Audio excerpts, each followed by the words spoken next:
அதை மாத்திரமே செய்யும்படியாக நீ செயல்பட்டு விடுகிறாய். அநேக சமயங்களில் அதன் மூலமாய் குழப்பங்களையும் அநேக பிரச்சனைகளையும் சந்திக்க வேண்டியதா இருக்கிறது. ஒன்று அறிந்து கொள், தேவனுடைய வழிநடத்தலையும் தேவனுடைய சித்தத்தையும் தேட நீ தேவனுடைய சமூகத்தில் செல். நீ எதுவாக இருந்தாலும் சரி தேவனுடைய சமூகத்தில் எடுத்து செல். சிறிய காரியமா இருக்கலாம், பெரிய காரியமா இருக்கலாம்.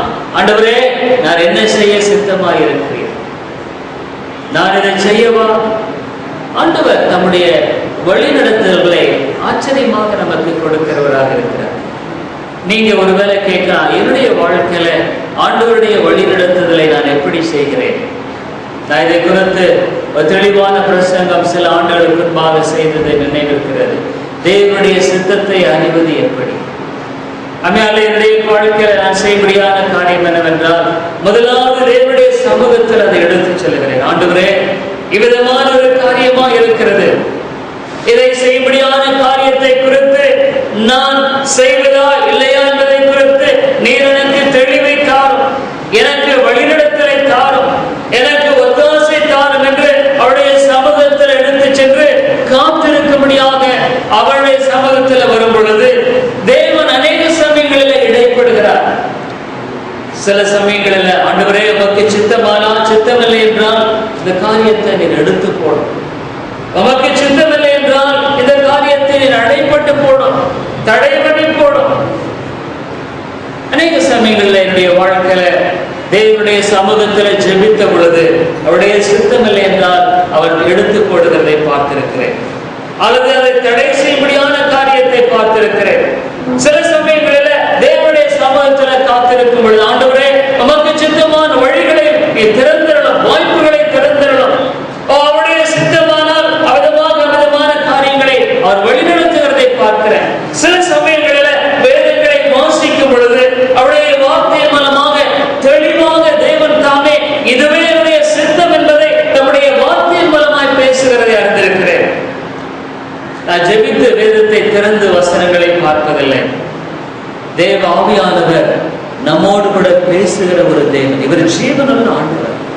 அவருடைய சத்தத்தை உன்னுடைய ஆத்மா உயிர்ப்பிக்கப்பட்டிருக்கும் பொழுது உனக்குள்ளாய் உண்மையான விதத்தில் ஆவியில உணர்வுபடியான உணர்வை தந்து தம்முடைய வார்த்தையின் மூலமாக அவர் பேசுகிறவராக இருக்கிறார். நான் ஒண்ணு கற்றுக்கொள், கர்த்தருக்கு காத்திரு.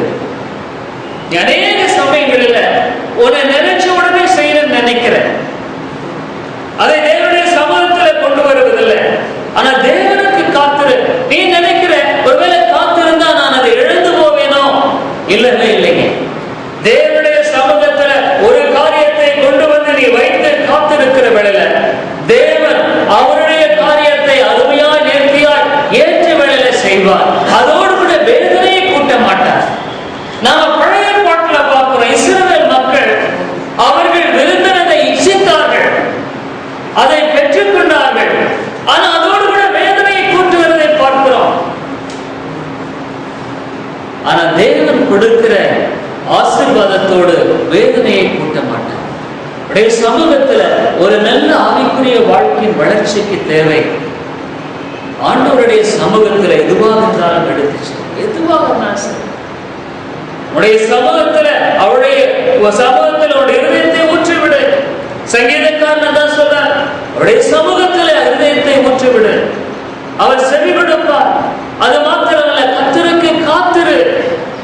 அவருடைய சித்தமா என்பதை நீ அவருடைய சமூகத்தில் எடுத்து செல். ஒருவேளை நீ கேட்கலாம், ஒரு முறை நான் சொல்லிட்டு மறுமுறை சொல்லலாமா? தப்பில்லை.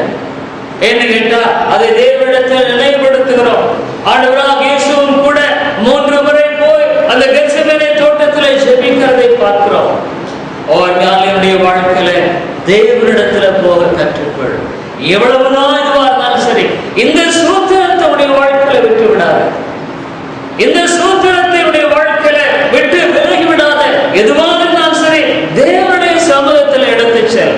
இந்த சீஷர்கள் ஐயரே மடிந்து போகிறோம் என்று சொன்னாங்க.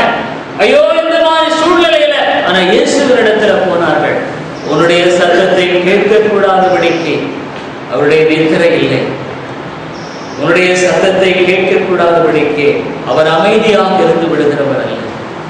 இவ்வளவு நல்ல தேவனை நீ பெற்றிருக்கும் பொழுது அவரை நம்புகிற நம்பிக்கையும் விசுவாசமும் தேவன் தான் உனக்கும் எனக்கும் கொடுக்க வேண்டும்.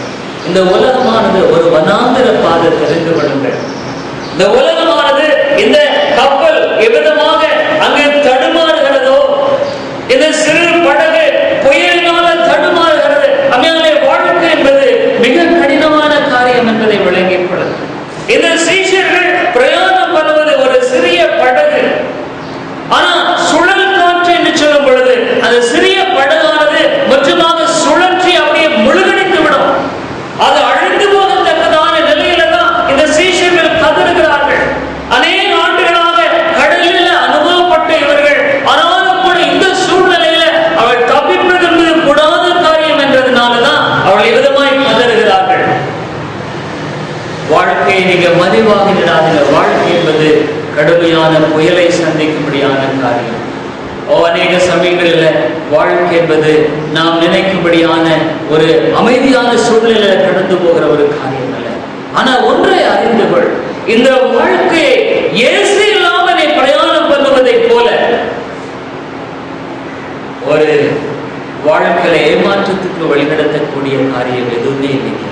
இந்த வாழ்க்கையானது, உன்னுடைய வாழ்க்கை எவ்வளவுதான் புயலா இருந்தாலும் சரி, உன்னுடைய வாழ்க்கையில எவ்வளவுதான் காரியம் இருந்தாலும் சரி, இயேசுவானவருடைய வாழ்க்கையில உன்னோடு கூட இருப்பாரானா நீ எதையுமே சந்திக்க முடியும். தெரிந்து கொள், இயேசுவானவரோடு கூட இருப்பானா வாழ்க்கையுடைய எக்கட்டா எந்த ஒரு சூழ்நிலையிலும் நீ அதை கடந்து போக தேவன் உனக்கு விசேஷத்தை பலனை கொடுத்து வழி நடத்துகிறவராக இருக்கிறார்.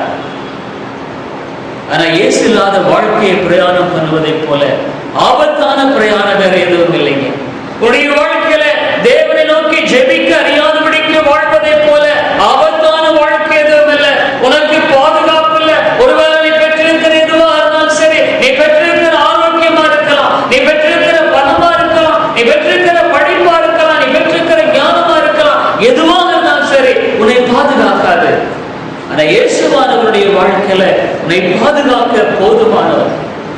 நீ அதைத்தான் இப்பொழுதும் தேட வேண்டாம். ஆண்டவரே, நீர் என்னோடு வாரும், நீர் என்னோடு இருந்தரும், அது எனக்கு போதுமானது. உண்மைதானே? அந்த லூக்கா எழுதின சுவிசேஷம் 8ஆம் அதிகாரத்துல நாம் பார்க்கிறோம். இவ்விதமான சூழ்நிலையில அவர்கள் 24ஆவது வசனத்துல அவர்கள் அவரிடத்தில் வந்து, ஐயரே ஐயரே மடிந்து போகிறோம் என்று அவரை எழுப்பினார்கள். அவர் எழுந்து காற்றையும் ஜலத்தின் கொந்தளிப்பையும் அதற்றினார்.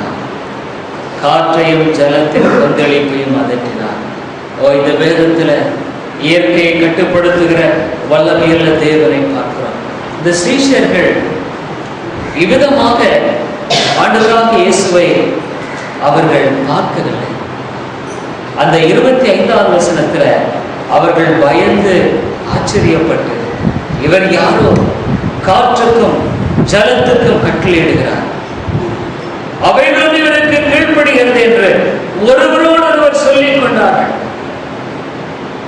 இந்த சீஷர்கள் பிற்காலத்தில் மகத்துவமான தேவனுடைய சத்தியத்தை எடுத்துச் செல்ல வேண்டிய பெரிய பொறுப்பை கொண்டிருந்தார்கள். ஆண்டவராகிய இயேசு இந்த உலகத்துல எளிமையான ஒரு சில மக்களை விட்டு இந்த நற்செய்தியை உலகம் எங்கும் பிரசங்கிகள் என்று சொல்லிவிட்டு போனார். அன்பானவர்களே, இந்த சத்தியம் இன்றைக்கு உலகத்துல செல்லாத பகுதி இல்லை. உலகத்தின் எந்த தேசத்துல போனாலும் அங்கேயும் ஆண்டவருக்கு சாட்சியாக இருக்கிற மக்கள் தம்முடைய வாழ்க்கையில எல்லாவற்றையும் அவர்கள் தானே குப்பை என்று எண்ணி அவருடைய சுவிசேஷத்தை எடுத்துச் செல்லும்படியாக மலைகளிலும் காடுகளிலும் வனாந்தரங்களிலும் சென்று இந்த அன்பு நிமித்தமாக ஏவப்பட்டு செயல்படுகிறதை அறிந்திருக்கிறோம். ஒரு மனிதன் இவ்விதமான உன்னதமான தேவனுடைய மகத்துவமான வல்லமையை அறிந்து கொண்டு அவருடைய வாழ்க்கையில அங்கே காணப்படுகிற நிலையில அவன் தொடர்ந்து தேவனுக்காக உழைக்கும்படியாக இருக்க முடியாது. இந்த சீஷர்கள் அவ்விதமாக இவர் காற்றையும் கடலையும் அதற்றுகிற உன்னதமான தேவனாகிய கர்த்தர் ஒருவேளை இந்த சீஷர்களுக்குள்ளும் கூட அவரை குறித்து ஒரு அற்பமான எண்ணம் இருந்திருக்கிறார். நாசரேத்திலிருந்து வந்த மனுஷன் தானே இவர். இவர் ஒரு சாதாரண மனிதனை போல, தீர்க்கதரிசியை போல அவருடைய நிலையில மாத்திரமே எண்ணியிருக்கும்படியான மனநிலையில் அவர் காணப்பட்டிருக்கலாம். ஆனா அந்த நாளில காற்றும் கடலும் அங்கு அமைதல் உண்டான பொழுது அவர்கள் தாமே இவர் ஆண்டவராகிய இயேசுதாமே, சர்வ வல்லமையுள்ள தேவன், ராஜாதி ராஜா. இவரே வானத்தையும் பூமியும் உண்டாக்கினார். ஆமாங்க, லாசருவின் கல்லறையில முன்னால நின்று நாரி போய் நாடு நாளாயிற்று என்று சொல்லப்பட்ட அந்த சவத்துக்கு முன்பாக நின்று லாசருவே வெளியே வா என்று சொன்ன பொழுது அவன் உயிர் விட்டு வந்ததை குறித்து நாம் அறிந்திருக்கிறோம். போன ஞாயிற்றுக்கு முந்தின ஞாயிற்றுக்கிழமை நாயின் அந்த ஊரில் மறைத்து போன அந்த வாலிபனை, அந்த உயிரோடு எழுப்பதை குறித்து சிந்தித்தோம். அவ்விதமாக பாடையில் அந்த வாலிபனை சுமந்து வருகிறார்கள். விதவையான அவளுக்கு இருந்த ஒரே நம்பிக்கை அந்த வாலிபன் மாத்திரமே. ஆனா அந்த வாலிபனையும் கூட அங்கு இழந்து போன நிலையில் வந்திருந்த அந்த விதவையை தாமே ஆண்டவராகிய இயேசு நோக்கி பார்க்கிறார். அந்த வாலிபனுடைய பாடையை தொடுவதற்கும்பாக அந்த விதவையிடத்துல போய் அவருடைய துக்கத்தை குறித்து அங்கே கலங்காதபடிக்கு அவளிடத்துல பேசுகிறதை பார்க்கிறோம். அம்மையான இயேசுவை போல உன்னுடைய வாழ்க்கையின் உணர்வுகளை அறிந்து கொள்ளக்கூடியவர் வேற ஒருவரும் இல்லை. உடைய உணர்வுகளை அவர் தாமே தெளிவாக அறிந்திருக்கிறார். உடைய மனநிலைகள் ஒருவேளை மனிதன் விளங்கிக் கொள்ளாமல் இருக்கலாம். ஆனா இந்த இயேசுவை போல உன்னுடைய மனநிலைகளை உணர்ந்து கொள்ளக்கூடிய வேறொருவரும் இல்லைங்க. அவரை நீ இன்னும் அறிந்து கொள்ள வேண்டிய பிரகாரமாக அறிந்து கொள்ளவில்லை. ஒருவேளை நீ இயேசுவை நம்புகிறாய், உண்மைதான், இயேசுவை ஏதோ ஒரு ஆண்டவர் என்று நம்புகிறாய், அல்லது இயேசுவை ஏதோ ஒரு விதத்தில் நம்புகிறாய். ஆனா உன்னுடைய வாழ்க்கையில அவர் உன்னுடைய உணர்வுகளையும் உன்னுடைய எல்லா காரியங்களையும் அவர் தாமே அறிந்திருக்கிற தேவனாக நீ விசுவாசிப்பதில்லை. நம்மை போல எல்லாவற்றிலும் சோதிக்கப்பட்டார் என்று வேதம் சொல்கிறது. இந்த நாயின் ஸ்திரீனிடத்துல போய் அந்த தாயினிடத்துல பேசிவிட்டு பாடையை தொட்டு வாலிபனை எழுந்து என்று சொன்னார். ஞான சோழேஸ்வரி, உன்னுடைய வாழ்க்கையில எவ்வளவு புயலாக இருந்தாலும் சரி, எவ்வளவு சுழல் காற்றினுடைய காரியத்தினால உடைய வாழ்க்கையை சுழன்று அழிந்து போகுமாக காணப்பட்டாலும் சரி, ஒன்று அறிந்து கொள், உடைய வாழ்க்கையில இயேசு இருப்பாரானா அதை அவர் அமைதி உண்டாக்க முடியும். வேதம் சொல்லுகிறது, உடனே அவைகள் நின்று போய் அமைதி உண்டாயிற்று. எத்தனையோ பரிசுத்தவான்கள் ஆண்டவராகிய இயேசுவினுடைய வல்லமையை கண்டிருக்கிறார்கள். உன்னுடைய வாழ்க்கையில் அவர் செயல்பட மாட்டார் நினைக்கிறையா? உன்னுடைய கெட்டான சூழ்நிலைகளில செயல்பட மாட்டார் நினைக்கிறையா? உன்னுடைய அவிசுவாசத்தினால தேவனோடு கூட இடைப்பட முடியவில்லை. அநேக சமயங்களில் நாம் பார்க்கிறோம், ஆண்டவராகிய இயேசு தன்னுடைய சொந்த ஊருக்கு போன பொழுது அங்கே இருந்த மக்கள் சொல்லுகிறார்கள், இவன் யோசேப்பின் குமாரன் அல்லவா, இவன் தச்சன் அல்லவா, இவனுடைய சகோதரிகள் நம்மோடு கூட இருக்கிறார்கள் அல்லவா. அநேக சமயங்களில் உன்னுடைய விசுவாசம் இயேசுவை அவிதமாக மாத்திரமே விசுவாசிக்கிற விசுவாசமாக இருக்கிறது.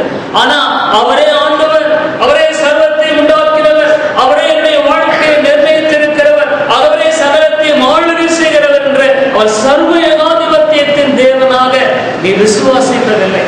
ஆகவே நீ அநேக சமயங்களில் உன்னுடைய வாழ்க்கையினுடைய காரியங்களை தேவனுடைய சமூகத்தில் நீ எடுத்துச் செல்வதில்லை. அவருடைய வாழ்க்கையின் புயலை அமைதலாக மாற்ற முடியும் என்பதை நம்புவதில்லை. அவர் மாத்திருந்தால் முடியும் என்பதை நீ நம்புவதில்லை. அவர் மாத்திரமே முடியும் என்று நீ நம்புவதில்லை. ஆகவேதான் நீ பல உபாயங்களை தேடுகிறாய், பல வழிமுறைகளை தேடுகிறாய், பல விதங்களில் முயற்சிக்கிறாய், பல விதங்களில் போராடுகிறார், பல விதங்களில் அதை குறித்து நீ சிந்திக்கிறாய்.